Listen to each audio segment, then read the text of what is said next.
Welcome back to another new video in SD bio life with life science. দেখো, SLST নিয়োগ প্রক্রিয়ায় অভিজ্ঞতার 10 number প্রকৃতপক্ষে কারা পাবে সেই নিয়ে 2-3টে জেলা থেকে 20 থেকে 25 জন মামলাকারী মামলা করেছিলেন হাইকোর্টে সিঙ্গেল বেঞ্চে। সেই মামলায় এসএসসির পক্ষ থেকে এসএসসির সিনিয়র অ্যাডভোকেট কল্যাণবাবু যা জানিয়েছেন তা কিন্তু রীতিমতো চমকে দেওয়ার মতো, এবং সেখানে অনেকটা ক্লিয়ার হয়ে গেছে অভিজ্ঞতার নাম্বার অ্যাকচুয়ালি কারা পাবে কারা পাবে না। পুরো খবরের যে এটা বেরিয়ে এসছে তার প্রতিবেদনটা শোনাবো আমি। তার আগে কয়েকটা টার্ম তোমাদের জানতে হবে, নাহলে খবরটা অ্যাকচুয়ালি কী বলতে চাওয়া হচ্ছে তোমরা বুঝতে পারবে না। দেখো, একটু খবরটা শর্টলি বলে দিই, তারপর প্রতিবেদনটা শোনাবো। এসএসসিতে 36,000 নিয়োগ মামলায় নতুন নির্দেশ, অভিজ্ঞতার 10 নাম্বার পাওয়ার জন্য যোগ্য কারা, কোন কোন পার্শ্ব শিক্ষক, চুক্তিভিত্তিক শিক্ষক, মন দিয়ে শুনবে, অস্থায়ী শিক্ষকরা তা পাবেন। এসএসসি তৈরি অভিজ্ঞ শিক্ষকদের তালিকার বাইরে কারা কারা কতজন আছে সেটা জানতে চাওয়া হয়েছে।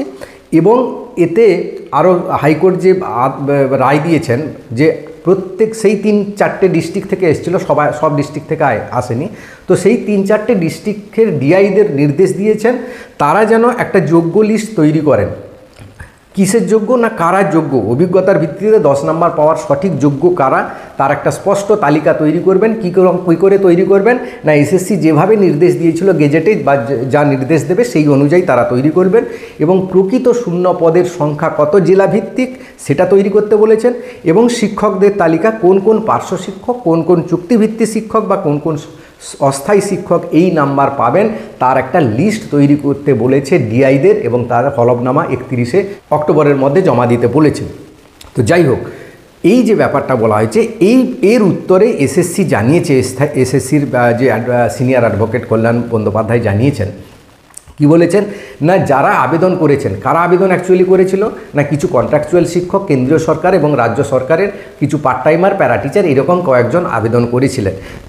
তাদের দাবি তারা 10 থেকে 12 বছর অভিজ্ঞতা সত্ত্বেও তারা নাম্বার পাচ্ছেন না, যার ফলে তাদের আইনজীবী বলছেন যে তারা পুরো প্রসেস থেকে ছিটকে যাচ্ছেন।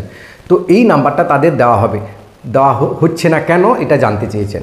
এখানে কল্যাণবাবু বলেন যে সাবস্ট্যান্টিভ পোস্টের জন্য অভিজ্ঞতা চাওয়া হয়েছে এরা সেই সাবস্ট্যান্টিভ পোস্টের জন্য যোগ্য নয়, তাই এদের নাম্বার দেওয়া হয়নি। সাবস্ট্যান্টিভ পোস্টটা কি না, সাবস্ট্যান্টিভ পোস্টটা বলতে সাধারণত একটা স্থায়ী পদ বা মূল পদকে বোঝায়। সেই মূল পদে যে কর্মচারীরা কাজ করেছেন, যেমন এক্ষেত্রে সাবস্ট্যান্টিভ পোস্ট হচ্ছে নবম, দশম এবং একাদশ, দ্বাদশ। আমি বহুবার বলেছিলাম, ওই গেজেটে লেখা আছে না, contractual and permanent teacher of secondary level পর্যন্ত যারা পড়িয়েছে। সেকেন্ডারি লেভেল বলতে ক্লাস 9, 10, 11, 12 কথা বলা হচ্ছে এখানে, এইগুলোতে যারা পড়িয়েছেন। অর্থাৎ এই থেকে ক্লিয়ার বোঝা যাচ্ছে পার্ট টাইমার এবং যারা প্যারা টিচার রয়েছেন সবাই কিন্তু এই নাম্বারটা পাবেন না।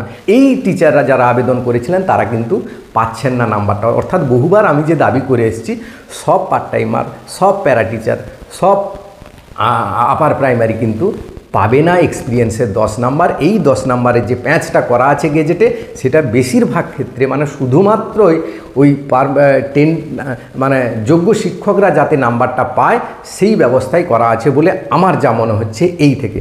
এবার প্রতিবেদনটা শুনে নাও আর ভিডিওটাকে সবাইকে শেয়ার করে দিও। হয়নি এসএসসির ইতিমধ্যে প্রথম সপ্তাহ পর্যন্ত অপেক্ষা করতে হবে উত্তর পাওয়ার জন্য।